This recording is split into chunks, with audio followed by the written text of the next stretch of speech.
The morning after Liam Carter disappeared into a hotel on First Avenue with a woman who wasn't his wife, he saw Maya for the first time as a stranger.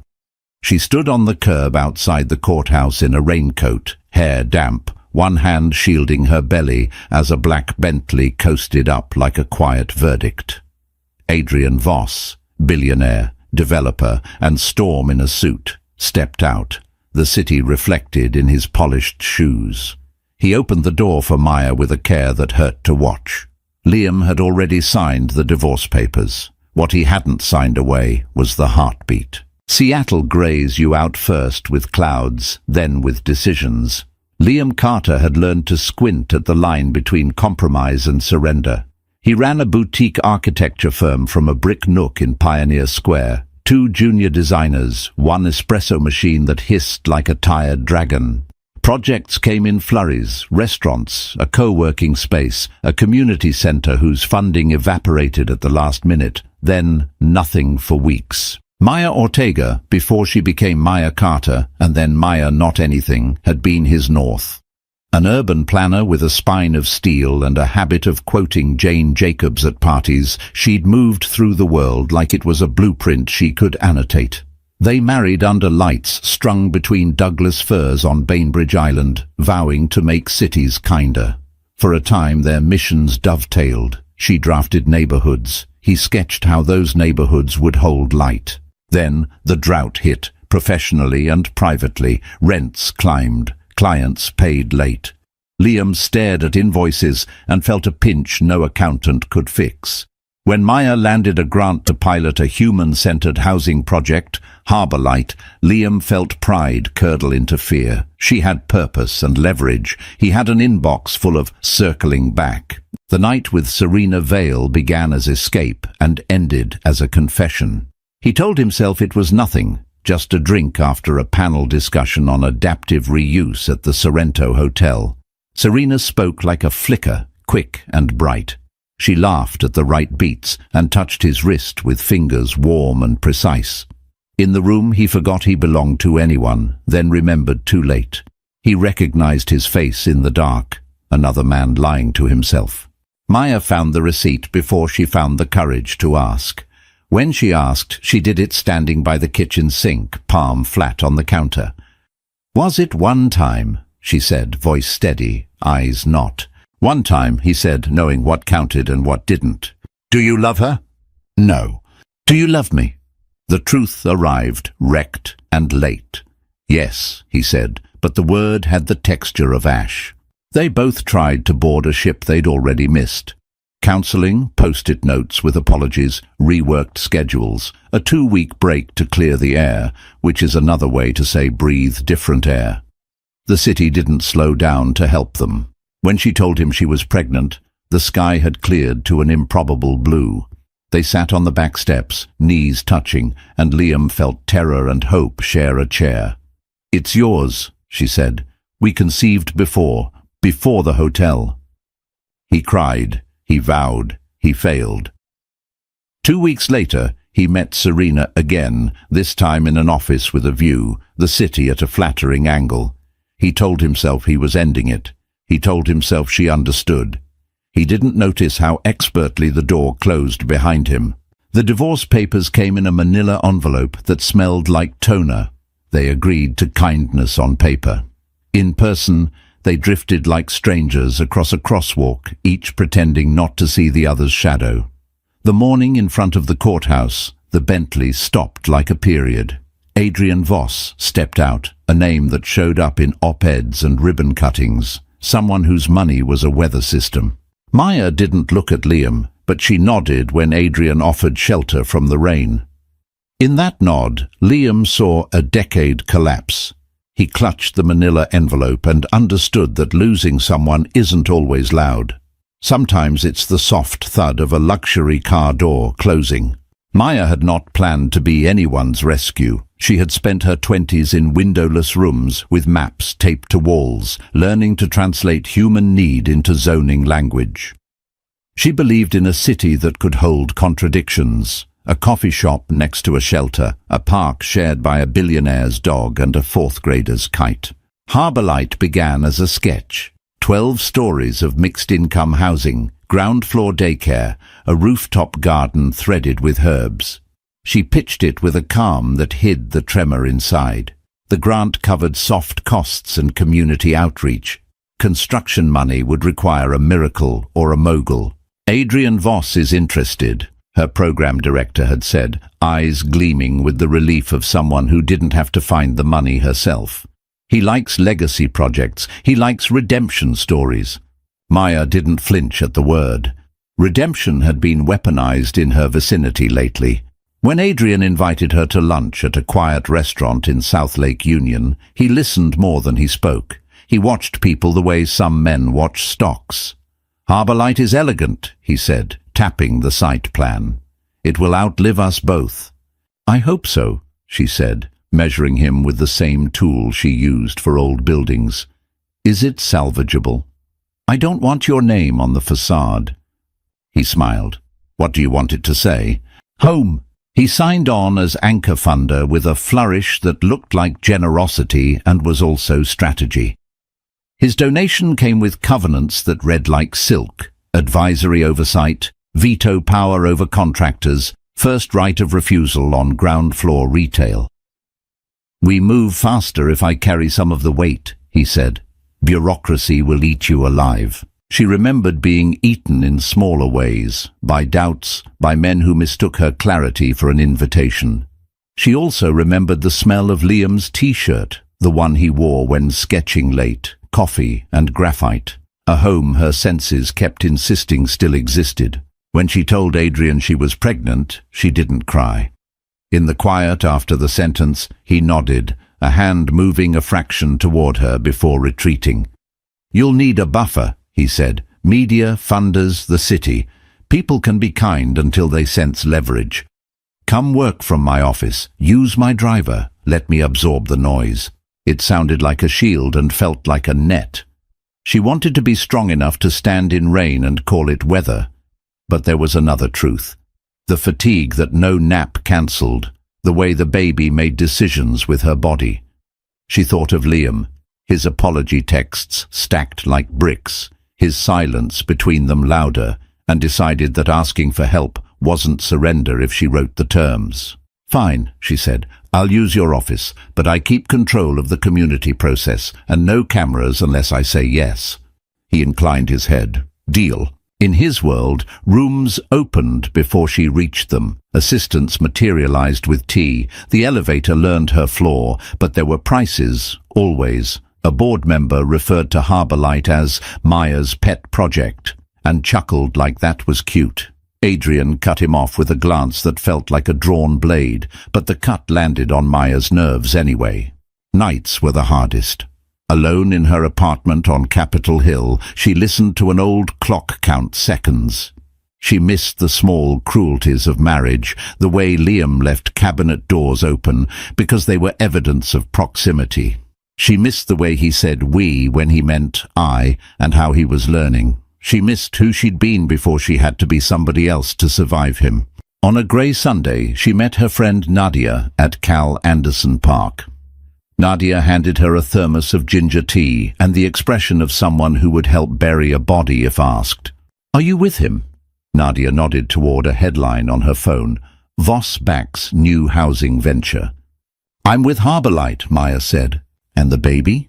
"Is mine," Maya said, and they both laughed, which made the tears easier later. Nadia squeezed her hand. "You can do this, with or without them." Maya nodded. The baby turned, a gentle wrench, and she had the thought that surprised her with its sweetness. "You and me, kid, we're going to build a home." Liam's office smelled like plan sets and stale coffee and the ghost of a hope that hadn't vacuumed in a while. After the courthouse, he spent hours rearranging his books, then sat down and did nothing. He tried to sketch and produced an anxious knot. He tried to read zoning code and fell asleep, waking with a start as though caught stealing. The firm, Carter Atelier, was two people and a contractor named Ray who called him boss with cheerful sarcasm. "You okay, man?" Ray asked, leaning in the doorway. "Define okay." Ray looked at him the way one looks at scaffolding, making sure it would hold. "We got the Capitol Hill Cafe Reno. Demo starts Tuesday. Right, Liam said, grateful for something that didn't require an apology. What he didn't say, Serena had texted that morning. You good? A simple rectangle of a message that made his stomach tilt. He typed and erased responses until his phone slid face down onto the desk like a felled bird. He met Nadia for coffee because he trusted her to tell him when he was being ridiculous. She had met Maya first, then decided to tolerate Liam as an extension.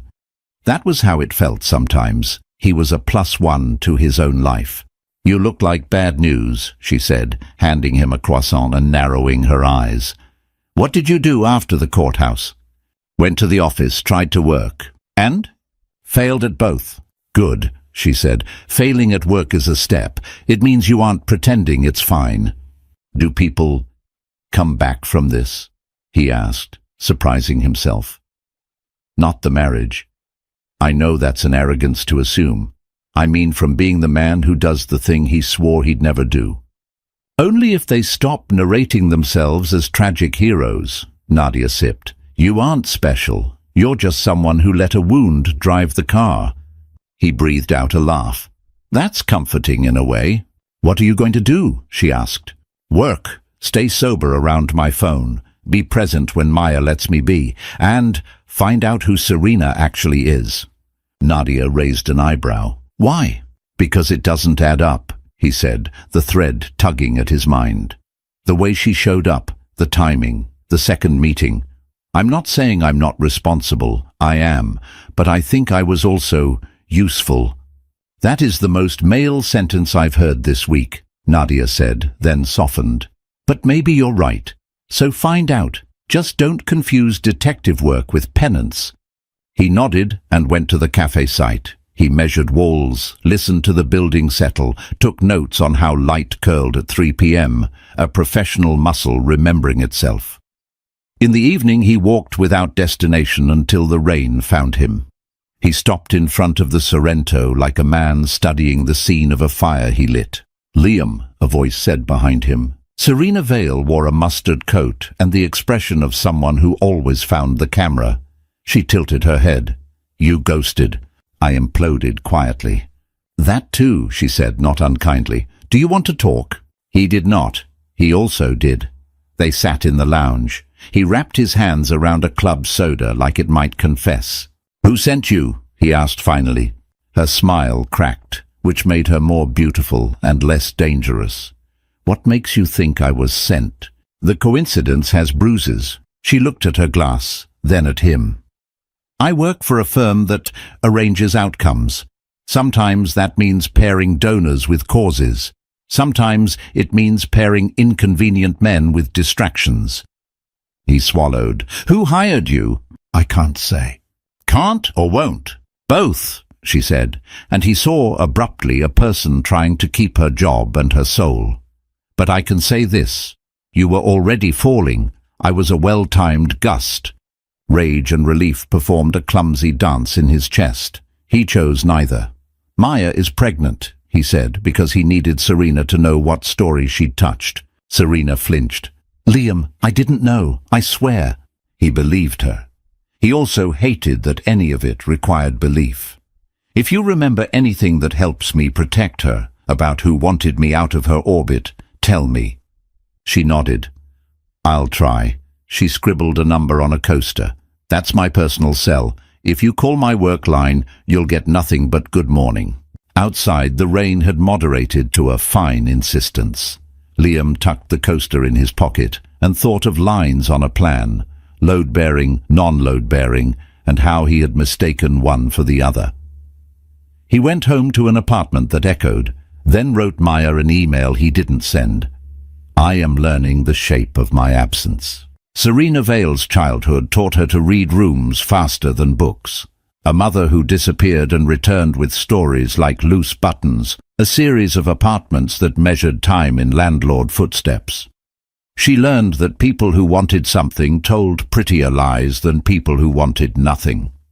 By 24, she was making a career out of deciphering desire. Her firm called it strategic influence.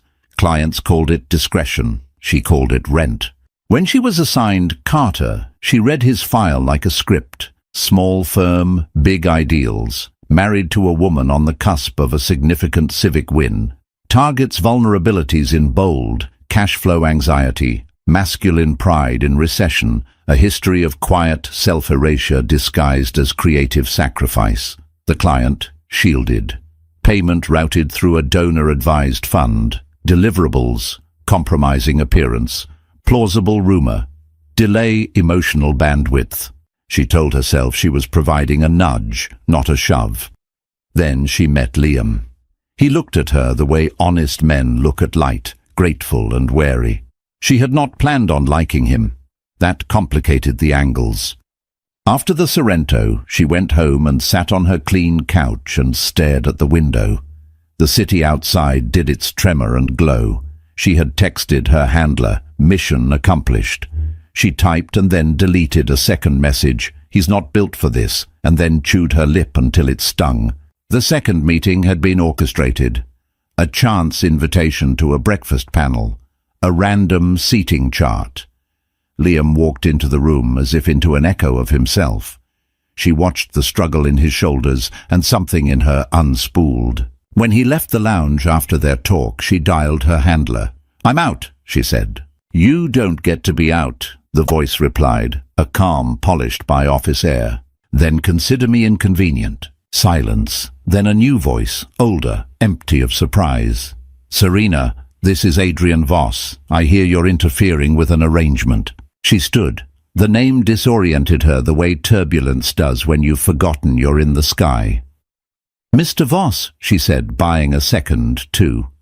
"I don't know what arrangement you mean." He ignored the lie with professional courtesy. "You were retained to help Mr. Carter move on from a marriage that no longer served either party." She laughed, because lies deserve laughter sometimes. "Is that what we're calling it?" "It's what it was," he said, almost gentle. "You know the line between fate and intervention is mostly narrative. Tell the pregnant woman that." He didn't speak for a beat. When he did, his voice shifted, smaller, less iron. "I didn't know she was pregnant. Now you do." "I don't want her harmed," he said, and Serena heard a tone she had not expected, protectiveness with a fissure. "End your involvement. No more contact with Liam. Consider your contract concluded." "And my fee?" "Paid." "Of course." She hung up and stared at her ceiling until the bumpiness in her chest settled. She began to keep a separate folder. Emails that smelled of rot, memos about narrative friction, a timeline that mapped to Maya's due date like a shadow. She wasn't a whistleblower. She was someone who recognized a cliff when she saw one and had decided to stop pushing. When Liam asked who had hired her, she could not say because power hires multiple masks, but she could bring a match to the fog. She sent him a single email that night from a new account.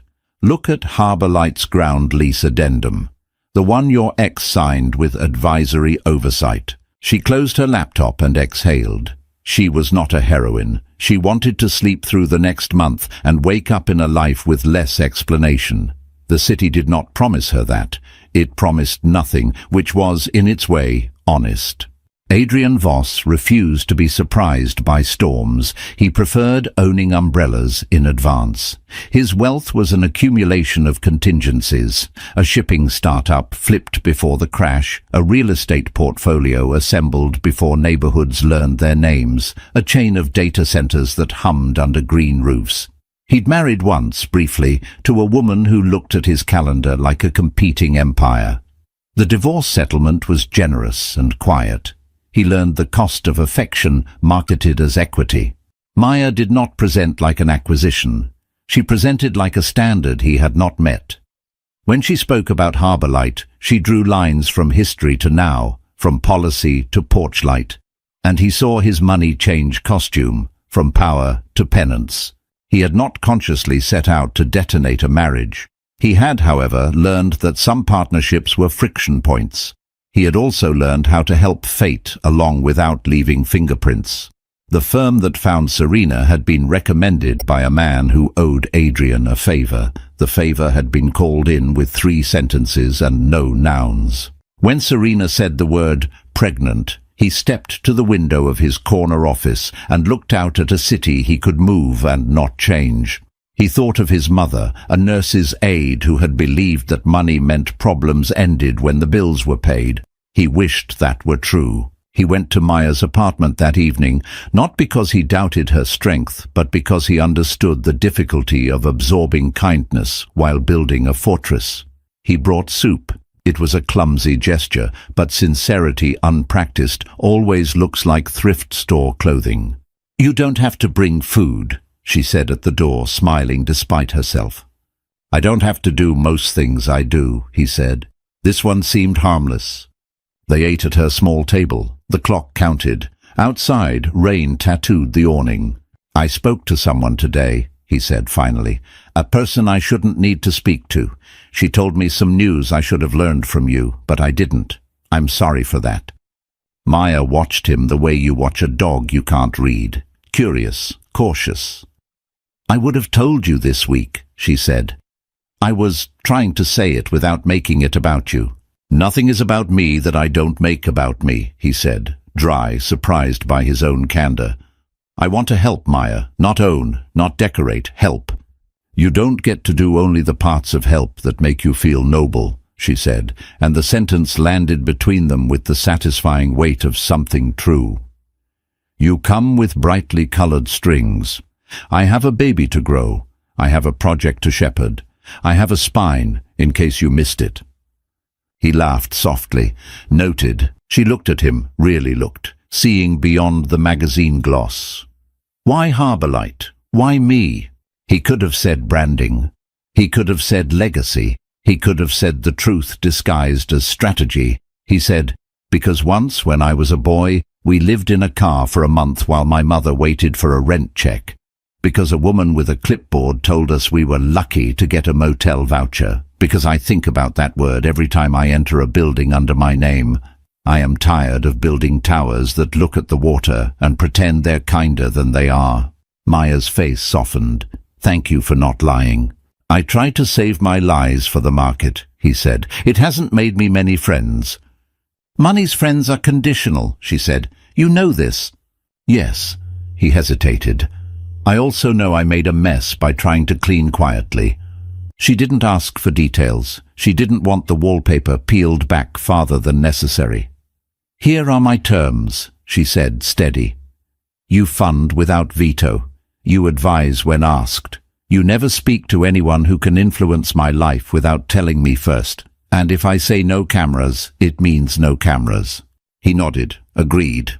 "And Adrian, if the father of my child shows up differently than he has, you don't get to decide I need protecting from that either." The word father landed like a new staircase. He felt something in himself accept a limit and unclench. Understood. He left that night aware of a new gravity. Power recognizes with both resentment and relief the rare person who is not dazzled by it. He had a line to walk now, influence without insertion. He had never done that well. He would try. Later, in bed with his city lit outside the window, he thought of Serena's voice, brittle and brave. He thought about ending his distance with a phone call that said, "Don't do this again." He texted instead, "Contract concluded. Stay safe." It felt like washing a knife you shouldn't have used. Liam sat on his floor with documents like fallen snow.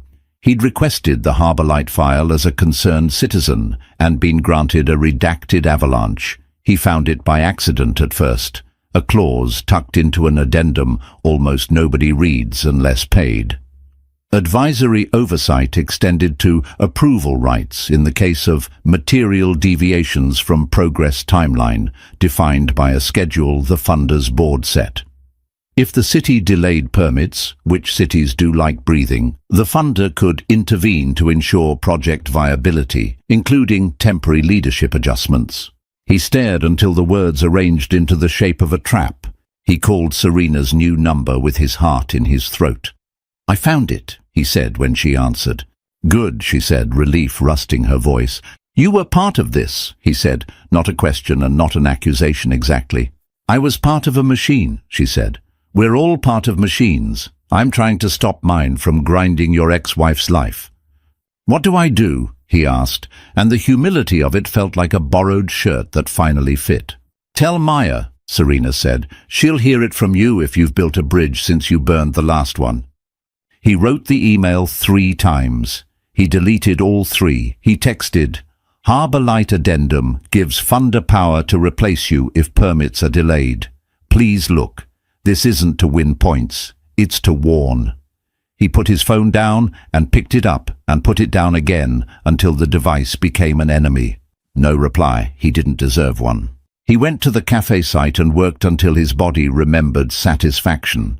He ate a sandwich sitting on an overturned crate and didn't scroll. That night he showed up at a recovery group meeting in a church basement, though his addiction was not a substance, but a behavior that numbed like one.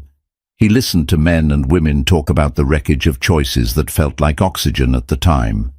When it was his turn, he stood. "I'm Liam," he said, voice thinner than usual. "I'm here because I broke a promise and then broke myself trying to narrate that as character development. I'm here because I want to be a father who doesn't need a crisis to do the right thing." After, a man named Jorge clapped him on the shoulder. "You're in the right room," he said.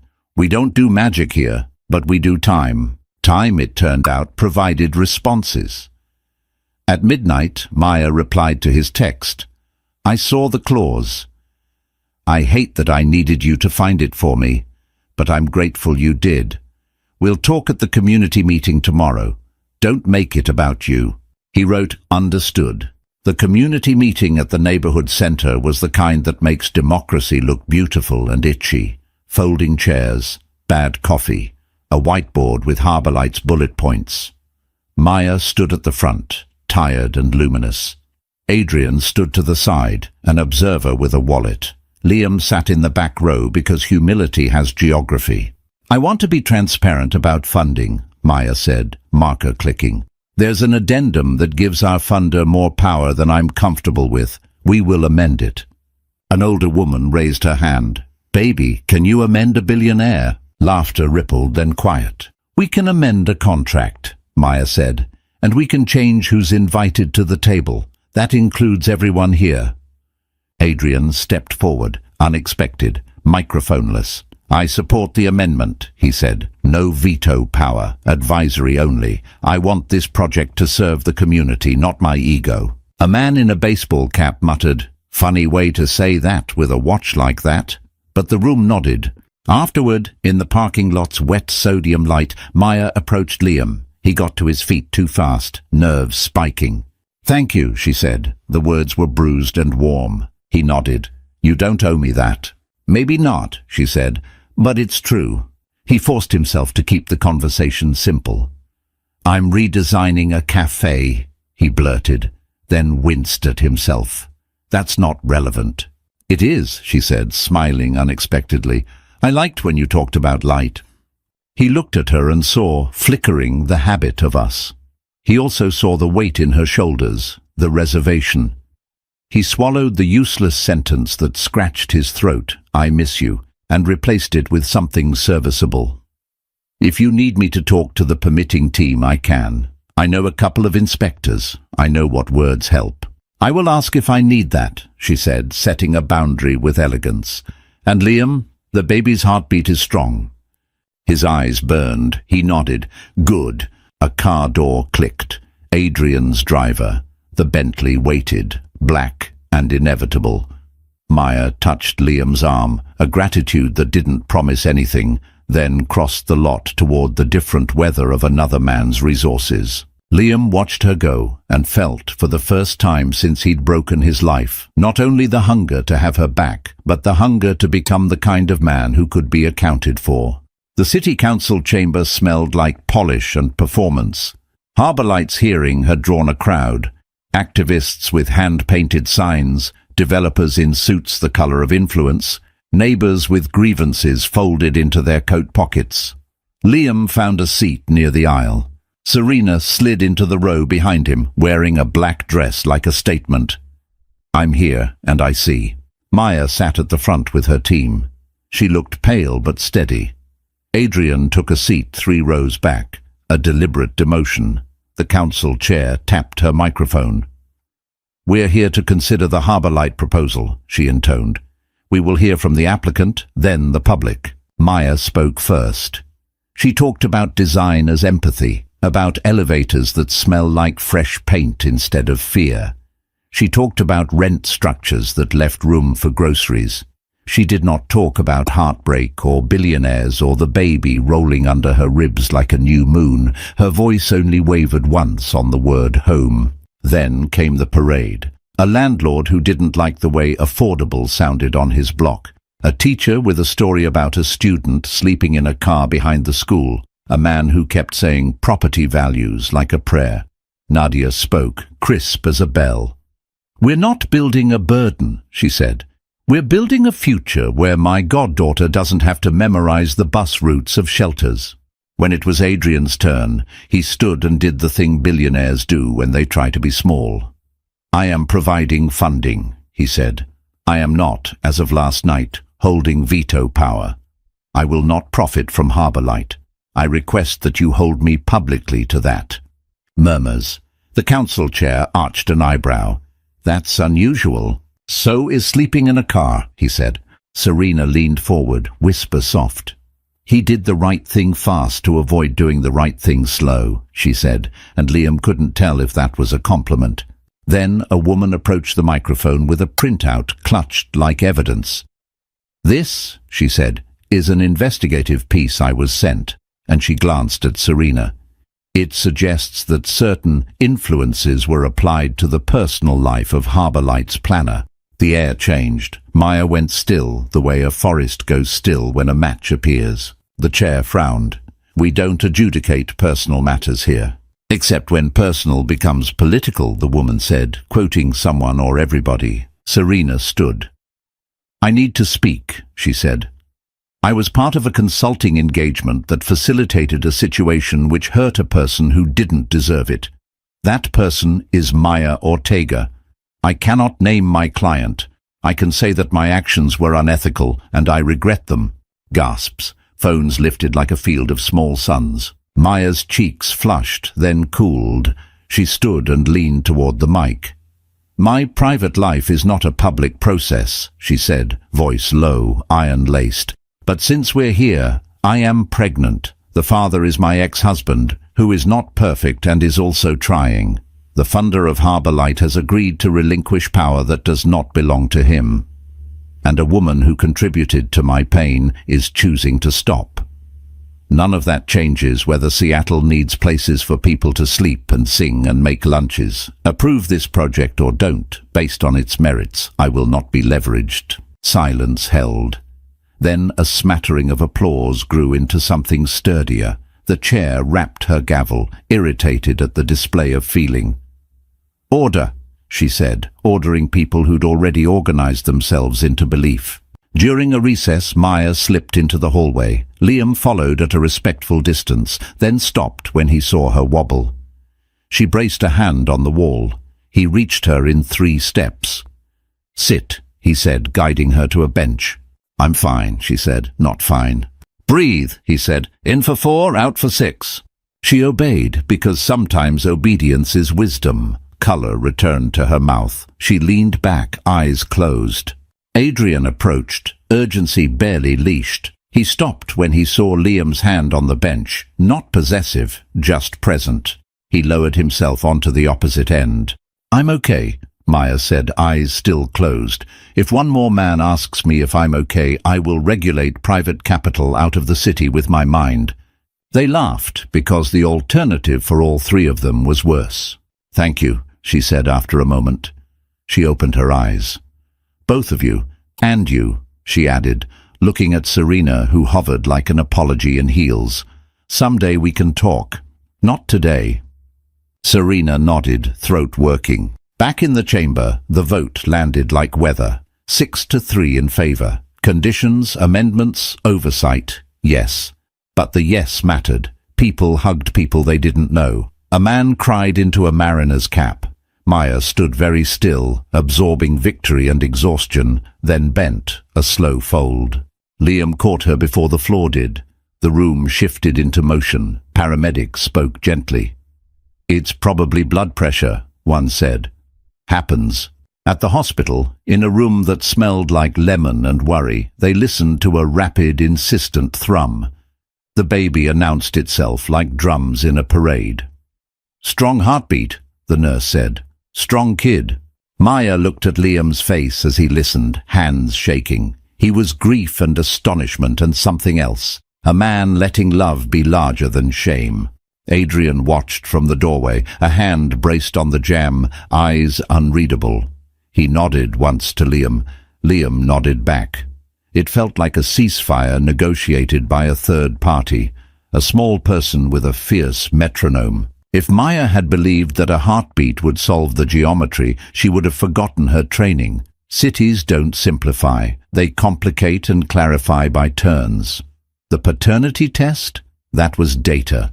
It arrived on a Tuesday with the bluntness of a utility bill. Liam was the father. The paper didn't promise trust or marriage or a do-over.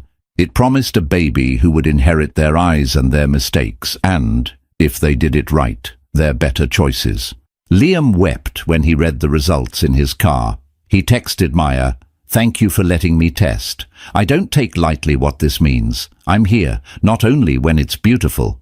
She replied, "You're welcome. Let's talk about a schedule after my next scan." He talked to a lawyer, Elena Chu, recommended by Nadia, who said the words parenting plan like a map she'd walked. "Don't fight for more than you can sustain," she said. "Don't promise more than you can deliver. Demonstrate. Don't declare." He nodded and made appointments with his therapist like laying bricks. He told his team at the atelier that he'd be taking afternoons for birthing classes and doctor visits. Ray clapped. "Boss is going to learn hospital corners," he said, and the office laughed, a sound that felt like air. Adrian called a press conference to say nothing substantive and everything important. Voss Properties relinquishes any veto power over Harbour Light and will support the project under the guidance of Ms. Ortega and the city. Reporters asked if he was running for office. He said, "That would require a tolerance for public affection I do not possess." He returned to his office and made calls that mattered more and drew headlines less. To supply chains, to contractors who cut corners when nobody watched, to an old friend with influence over permits whose integrity he respected enough not to pressure. Serena, meanwhile, told her firm to keep the last payment. "Consider it the price of sleeping," she said. She sent Maya a long email with no ask, only a record, how she'd been hired, when, by whom. The names were redacted by NDAs, but the footprints were large. "I won't publish," she wrote. "This isn't about spectacle, it's about balance." Maya replied with 2 words that have repaired more rooms than speeches: "Thank you." The next months braided ordinary life with high stakes. Maya's belly grew. Harbour Light's foundation poured. Liam installed shelving at the cafe and learned how to fold tiny onesies without crying. He attended a birth class in a room where everyone assumed he was still married, and he did not correct them because the correction would take an hour and a T-chart. On a Thursday, Maya invited both men to the site.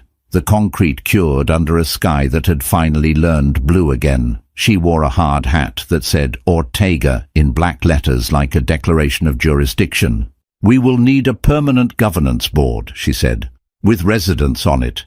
Adrian, you can have a seat if you want one, but not chair. Liam, you don't get a seat because I love you and will keep boundaries between home and work." Liam grinned. "That's fair." Adrian nodded. "I will fund an endowment for the board's operations," he said. "No strings, on record." Maya looked at him, measuring again.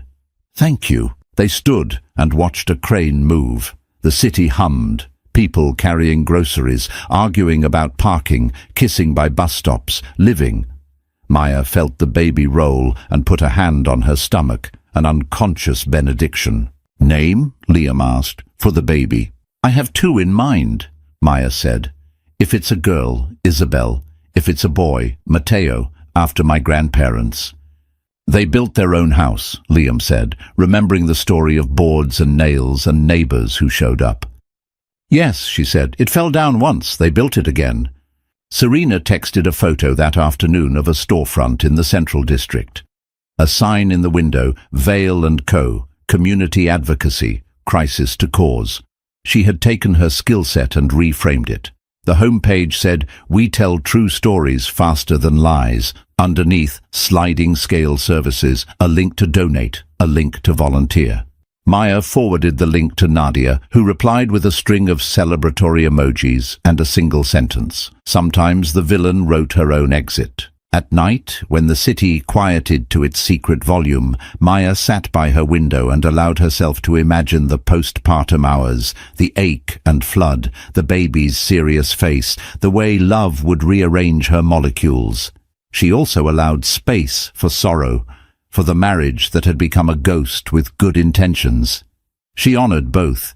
It felt like worship and like accounting. Labor arrived the way storms do when you live near water. Inevitable and a little theatrical. It was a Saturday in June. The sky was clean.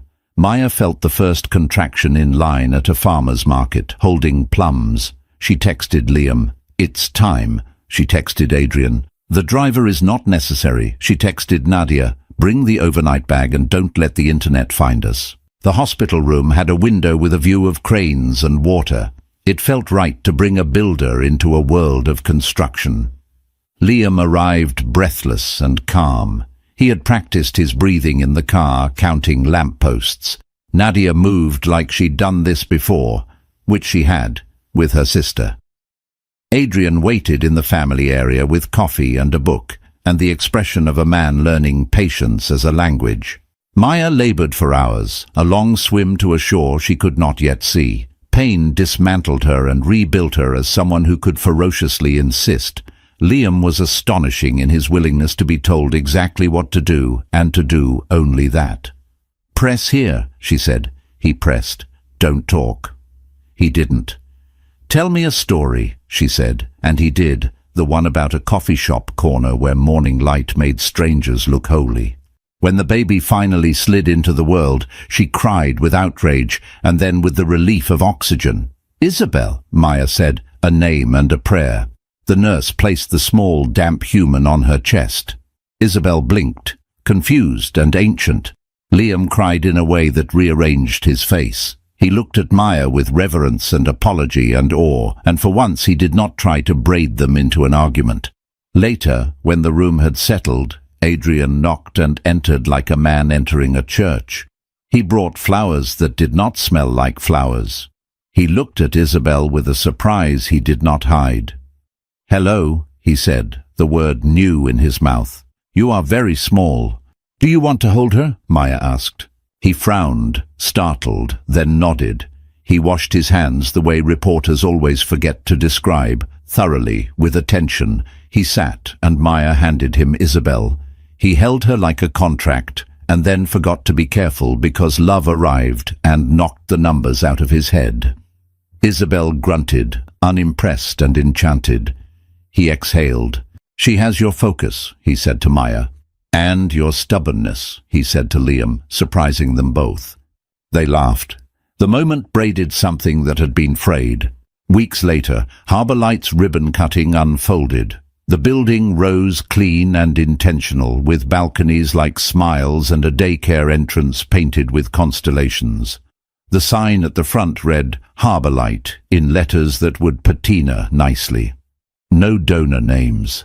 At the podium, Maya spoke about beginnings and maintenance. "The work," she said, "isn't cutting a ribbon. It's showing up on a Tuesday when the elevator needs repair and the daycare teacher has the flu and somebody's late on rent because life happened. The work is unglamorous. The work is why we're here." The crowd cheered because they were happy and because happiness is a public good. Residents moved in, pushing carts, carrying plants. A girl in a pink shirt pointed at the rooftop garden and gasped. "Tomatoes!" she shouted at nobody in particular. Serena stood in the back, watching and not taking credit. Her new non-profit had a table with a mismatched tablecloth and a stack of flyers. She'd raised enough money to hire 2 staff and pay herself barely more than rent. Adrian shook hands and then stepped away to watch the building be used. He put his phone in his pocket and let an email from a reporter go unanswered. He would continue to be a man with more access than most and a tendency to oversteer. But he had learned something about letting other people drive. Liam carried Isabel, now 3 months old, in a sling. She slept with the serene selfishness of the beloved. He had repaired most of the damage at the cafe, which now smelled like cardamom and good decisions. He and Maya had established a rhythm that didn't pretend to be marriage. Shared calendars, Thursday dinners with Isabel, Sundays where he took her to the park so Maya could nap. He was lonely and content in alternating measures. He had learned to let both be true. Maya walked the hallways and memorized noises. She stopped in the daycare and cried when a toddler handed her a plastic carrot. She walked to the rooftop garden and touched basil. She stood at the edge and looked out at a city that had tried to swallow her and had failed because she was indigestible. At sunset, she found Liam by the west-facing windows. They stood next to each other, not touching, inventorying what they had kept. "I thought redemption would feel like a trumpet," Liam said. "But it feels like dish soap and apologies that don't require an answer." "Trumpets are for parades," she said. "This is urban maintenance." He smiled. "Do you ever think about us?" she said, uncomplicated. "Of course. But the answer I keep getting is that loving someone doesn't mean you have to live with them. It means you live with your love for them until it changes shape." "That sounds like you," he said. "It sounds like me," she agreed, which is not the same as victory and better. Below them, the daycare lights blinked. On a balcony, a woman watered a plant and danced a little to a song only she could hear. The city exhaled. Harbour light glowed. Nadia appeared with paper cups of cola, the fancy kind. "To home," she said. "To home," they repeated and drank and let the word be a place and a practice. Isabel woke and demanded the moon. Someone would figure out a way to show her where it slept. If this story found you, if you felt the sting of betrayal, the slow courage of repair, or the quiet relief of boundaries that hold, stick around. On this channel, we tell human-sized epics, messy, layered, and honest enough to feel like Tuesday night. If Harbour Light made you believe a little more in second chances, hit the like button so others can find this story. Share it with someone rebuilding from the inside out. And if you want more cinematic tales about imperfect people choosing better, subscribe and ring the bell. New stories are on the way. In the comments, tell me the moment you'd frame on your wall. The council vote, the hospital heartbeat, the rooftop garden. I'll be reading and writing the next chapter with you.